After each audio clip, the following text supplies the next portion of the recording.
Hi hello all, welcome to ships infotainment channel. இன்றைக்கி நம்ம சேனலில் புது ஒரு தகவலை பற்றி பார்க்கலாங்க. கப்பல்கள் துறைமுகங்களில் நிறுத்தப்பட்டு வைத்திருக்கும் போது கப்பலின் அடிப்பாகத்தில் ஒரு துவாரத்திலிருந்து தண்ணீர் விழுந்து கொண்டே இருக்குங்க. கப்பலுக்குள்ளே இவ்வளவு தண்ணீர் எங்கே இருக்குது?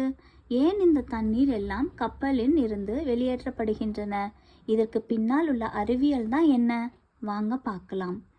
கப்பலில் உள்ளே இருக்கும் தண்ணீரை வெளியேற்றும் இந்த துவாரத்துக்கு ஆங்கிலத்தில் ஸ்கப்பாஸ் என்று பெயர்.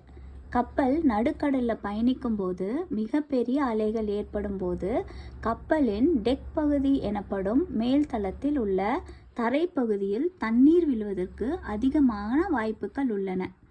மேலும் மழை நீரும் விழும். இப்படியாக கப்பலின் மேல் பகுதியிலேயே தேங்காமல் தரைப்பகுதிக்கு அதற்கென சேமிக்கப்பட்ட இடத்திற்கு செல்லுமாங்க. குறிப்பிட்ட அந்த சேமிப்பு டேங்கில் தண்ணீர் நிரம்பிவிட்டால் உடனடியே இந்த ஸ்கப்பாஸ் எனப்படும் துவாரம் வழியாக டேங்கரில் உள்ள அனைத்து நீரும் மீண்டும் கடலிலேயே கொட்டப்படுமாங்க. இதன் மூலம் கப்பலின் எடையும் குறைக்கப்படும்னு சொல்லப்படுது. இந்த வீடியோ உங்களுக்கு யூஸ்ஃபுல்லாக இருந்துச்சுன்னா லைக் பண்ணுங்கள், ஷேர் பண்ணுங்கள். அப்படியே ஷீப்ஸ் இன்ஃபர்டெயின்மெண்ட் சேனலுக்கு சப்ஸ்கிரைப் பண்ண மறக்காதீங்க. தேங்க்யூ.